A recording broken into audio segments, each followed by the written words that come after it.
नमस्कार। आप देख रहे हैं प्रो भारत।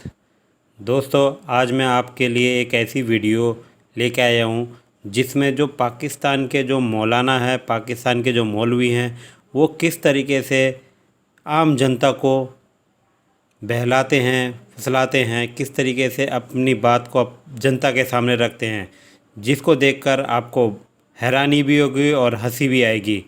तो दोस्तों, आइए देखते हैं। अरे मौलाना साहब क्या बता रहे हैं? ताबिई है, उनका बेटा है, और कद्दू शरीफ पका के उनके सामने लाया गया। तो बेटा सामने बैठा हुआ है और बाप और बेटा दोनों जो है वो खाना खा रहे हैं। तो कद्दू शरीफ सामने लाया गया। जब लाया गया तो बेटे ने कहा, मुझे तो कद्दू पसंद नहीं है। तो बाप ने फरमाया, बैठो बेटा। उठ के खड़ा हुआ, आगे गया, वहां से तलवार उठाए और उसकी गर्दन उड़ा दी अपने बेटे। लोगों ने कहा, क्या किया आपने? कहा, ये मेरे मुस्तफा करीम की पसंद को नापसंद कह देते हैं, इसीलिए ये जहन्नमी है, इसका सर काटना मेरे लिए अजर और सवाब है, भले मेरा बेटा ही। जी, तो आपने देखा कि कद्दू शरीफ पसंद नहीं। कद्दू शरीफ क्या होता है? खैर, मौलाना साहब ने कहा जी कद्दू शरीफ पसंद नहीं था, और उस आदमी के बेटे ने कहा मुझे कद्दू शरीफ पसंद नहीं है, तो उसने उठा, तलवार ली और उसकी गर्दन उड़ा दी। अरे अगर ऐसे ही सब गर्दन उड़ाने लगते तो मेरी गर्दन तो कब की उड़ चुकी होती, क्योंकि मुझे तो बहुत सारी चीजें ऐसी हैं जो खाने में पसंद नहीं है, और मैं तो बहुत ज्यादा नखरे वाली हूँ कि मुझे ये खाना है और मुझे वो नहीं खाना है। और ये देखें, ये हाल है कि ये बता रहे हैं कि अगर किसी ने उनकी पसंद की सब्जी नहीं खाई और तो उसकी भी गर्दन उड़ा दे। मौलाना साहब पता नहीं किस तरह की बातें करते हैं। खैर, हम देखते हैं कि दूसरे मौलाना साहब क्या कह रहे हैं हमको। 3 तलाक याफ्ता से कर लो शुरू, 3 बेवा, लास्ट वाली मैं कंवारी से कराऊंगा आपकी, मेरा वादा है। जो 3 बेवा औरतों से शादी करेगा, चौथी शादी उसकी मेरे जिम्मे, अगर मैंने कंवारी से ना कराई तो मेरा नाम बदल देना आप, ये मैं वादा कर रहा हूं। 3 शादियां जो कंवारा बेवा से और तलाक याफ्ता से करेगा, चौथी शादी उसकी मुफ्ती तारिक मसूद साहब के जिम्मे है। 16 साल की लड़की नहीं मिले, 2 8 साल की, वरना 4 साल की।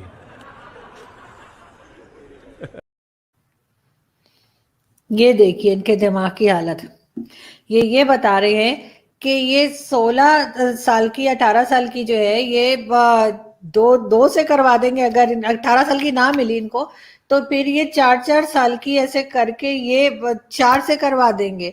मतलब क्या कहना चाहते हैं मौलवी साहब? जरा एक दफा फिर सुनो मैं 3 तलाक याफ्ता से कर लो शुरू, 3 बेवा, लास्ट वाली मैं कंवारी से कराऊंगा आपकी, मेरा वादा है। जो 3 बेवा औरतों से शादी करेगा, चौथी शादी उसकी मेरे जिम्मे, अगर मैंने कंवारी से ना कराई तो मेरा नाम बदल देना आप, ये मैं वादा कर रहा हूं। 3 शादियां जो कंवारा बेवा से और तलाक याफ्ता से करेगा, चौथी शादी उसकी मुफ्ती तारिक मसूद साहब के जिम्मे है। 16 साल की लड़की नहीं मिले, 2 8 साल की, वरना 4 साल की। मतलब कितने बेशरम, बेगैरत और बहुत ढीठ किस्म के मौलाना है ये, कि वो कह रहे जी 16 साल की ना मिली तो 2 8 साल की बच्चियों से शादी करा देंगे, वो ना वो तो 4 साल की 4 बच्चियों से शादी करवा देंगे उस आदमी की। शर्म नहीं आती इनको? पता नहीं किस तरह के लोग हैं। इनको तो फांसी लगा देना चाहिए, तो मुंह पे जूता गीला करके ना टकाटक मारना चाहिए। खैर, हम चलते हैं अगले मौलाना साहब पे और देखते हैं अब ये क्या बोल रहे हैं। तो चलो अपना घर खरीदा, लेकिन फिर भी नहीं दिल करता खुदा की कसम खरीदने का। यार इतने पैसे कुछ और कर लो यार। ठीक है, रहने के लिए किराए के घर में भी सहूलतें वो तमाम मुयस्सर हैं जो जाती घर में होती हैं। तो सिर्फ इसलिए कि लोग मुफ्ती साहब को कहेंगे जाती घर है, इसलिए मुफ्ती साहब की इज्जत होगी। ओ भाई, इससे ज्यादा इज्जत 4 शादियों पे होती है। सही बताओ, 1 करोड़ आपके पास है, घर बनाए हुए, 4 शादियां कर लो, घर में इज्जत नहीं होगी, लेकिन घर के बाहर बहुत इज्जत होगी। सब तारुफ करेंगे, इसकी कितनी है? 4 है। मर्द का बच्चा है, मर्द का बच्चा। कन्फर्म जन्नती है, कन्फर्म जन्नती है, कन्फर्म जन्नती है, कन्फर्म जन्नती है, कन्फर्म जन्नती है। अब ये सॉन्ग किसने लगाया कि कन्फर्म जन्नती है? ये कौन सा सॉन्ग है? इतने मजे की वजह इसकी म्यूजिक लगी है ना। तो देखा आपने कि मौलवी साहब क्या करे, तो बीच में अक्षय कुमार क्या कर रहे थे, इतने क्यूट लग रहे थे, और आखिरी में सॉन्ग देता है कन्फर्म जन्नती है। तो ये इस तरह का इस्लाम लेकर आए हैं, ये इस तरह का इस्लाम बता रहे होते हैं, इसी को प्रमोट कर रहे होते हैं। खैर, हम देखते हैं कि जी अगले मौलाना साहब को।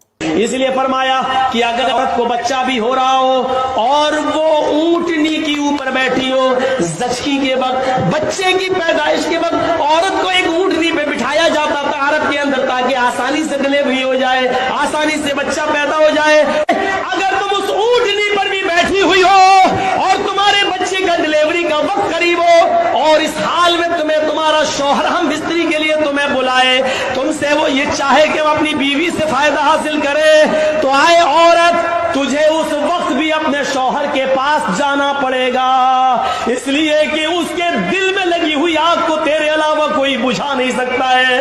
अगर उसके दिल की आग को तूने नहीं बुझाया तो तेरा शौहर गलत काम में पड़ सकता है, इधर उधर जा सकता है, उसके खिरमन में आग लग सकती है, वो गलत रास्ते पर जा सकता है। फरमाया कि औरत को इस हाल में भी अपने शौहर के पास आना पड़ेगा और इस पोजीशन में भी वो अपने शौहर को अपने जिस्म से नहीं रोक सकती हो। सुन लो।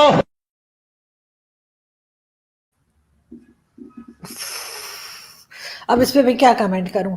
ये मौलाना साहब जो हैं, ये सॉरी, इस पे मेरा कोई कमेंट नहीं है। तो क्या बोल रहे थे, क्या बकवास कर रहे थे। और उसके बाद ये कहते हैं कि जी ये बहुत बड़े कोई रिलीजियस स्कॉलर हैं और इनकी बातें सुननी चाहिए। तो ये देखें, ये हाल है इनका। और अब देखते हैं कि आखिरी वाले मौलाना क्या साहब क्या बता रहे हैं। मेरे कपड़े गैर मुस्लिम धोते हैं, मैं दुबई में हूँ, क्या नमाज हो सकती है? मेरे भाई, आजकल जो लॉन्ड्री के अंदर, मगसले के अंदर जो कपड़े धोए जाते हैं, मैंने ख़ुद तहकीक की, एक साहब से मैंने पूछा जो वहाँ काम करते थे, तो जो उन्होंने मुझे तरीका बताया उसके मुताबिक कपड़े पाक नहीं होते, क्योंकि वो जब मशीन से निकालते हैं और मशीन के अंदर सब नापाक पाक कपड़े एक जगह धोते हैं, फिर जब उनको निकालते हैं तो एक ही पानी के अंदर उनको जो है गोते दे के निचोड़ के निकाल देते हैं। वो कोई और साफ़ पानी उसमें इस्तेमाल नहीं करते। उन्होंने अपना पानी भी बचाना होता है और बहुत सारा वक्त भी बचाना होता है। लिहाजा मगसले के अंदर जो भी कपड़े धोए जाते हैं उनके अंदर शक ज़रूर रहता है। कोशिश किया करें कि अपने कपड़े खुद धोया करें। चलें जी। अब खैर ये फिर भी कुछ कह रहे थे अपने कपड़े खुद धोया करें। और वैसे तो बात इनकी भी अजीब ही सी थी, क्योंकि लोग ज़ाहिर है लॉन्ड्री में कपड़े देते हैं, मैं तक देती हूँ, मेरे कपड़े भी जाते हैं लॉन्ड्री में। तो लेकिन यहाँ पे तो बहुत आम सी बात है। लेकिन खैर मौलाना साहब जो हैं वो अपनी ये सारे के सारे मौलाना जो हैं, ये अपनी जो जहालत थी वो आपने देखा कि किस तरह से बता रहे थे और किस तरह से उसको एक्सप्लेन कर रहे थे। और खासतौर पे वो कद्दू वाले तो मुझे बहुत ही अजीब लगे। खैर और फिर वो जो थे, वो जो 4 साल की 4 बच्चियों के साथ शादियां करा रहे थे, शर्म नहीं आती लोगों को? मजहब को किस तरह से एक्सप्लॉइट करते हैं, किस तरह से गलत बातें लोगों को सिखाते और पढ़ाते हैं। इस पे इनके तो मैं कहती हूँ इनकी तो गर्दनें उड़ा देनी चाहिए, इनको तो चौक पे खड़ा करके जूते मारने चाहिए। थंबनेल में लगाते हैं मुल्ला और साइंस। तो देखते हैं कि मौलाना साहब हमें क्या नई बात बता रहे हैं। साइंस कहती है जमीन सूरज के गिर्द घूमती है, आला हजरत कहते हैं जमीन ठहरी हुई है। जमीन जमीन जमीन घूमती नहीं है।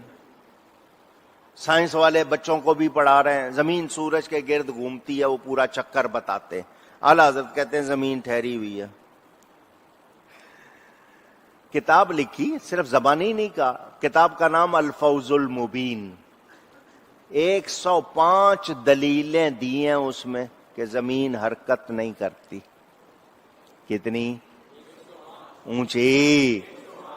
दुनिया लगी हुई है उस किताब पर, आज काम हो रहा है उस पर, इंशाअल्लाह हक वाज़े हो जाएगा। 105 दलीलें दी अकल वालों के लिए, उनको समझाया, कुरान से भी, हदीस से भी, अकल से भी समझाया कि जमीन हरकत। तो आपने सुना कि मौलाना साहब ने कहा कि जमीन जो है वो घूमती नहीं है और एक ही जगह रहती है। और उसके लिए उन्होंने जो अपना बताया कि कौन सी बुक है जिसके अंदर पता नहीं कितने 100 दलीलें मौजूद हैं और कितने 100 मतलब रेफरेंसेस मौजूद हैं कि जिससे ये पता लगता है कि साइंस जो है वो ऐसे ही झूठ बोलती है और साइंस बस ऐसे ही बात करती है। दोस्तों, जैसा कि आपने इस वीडियो में देखा कि जो पाकिस्तानी मौलवी हैं, मौलाना है, किस तरीके से लोगों को बेवकूफ़ बना रहे हैं। تو دوستوں ایسی ویڈیو کے لیے آپ ہمارے ساتھ بنے رہیے. آپ سبھی کا بہت بہت دھنیہ واد. جے ہند جے بھارت.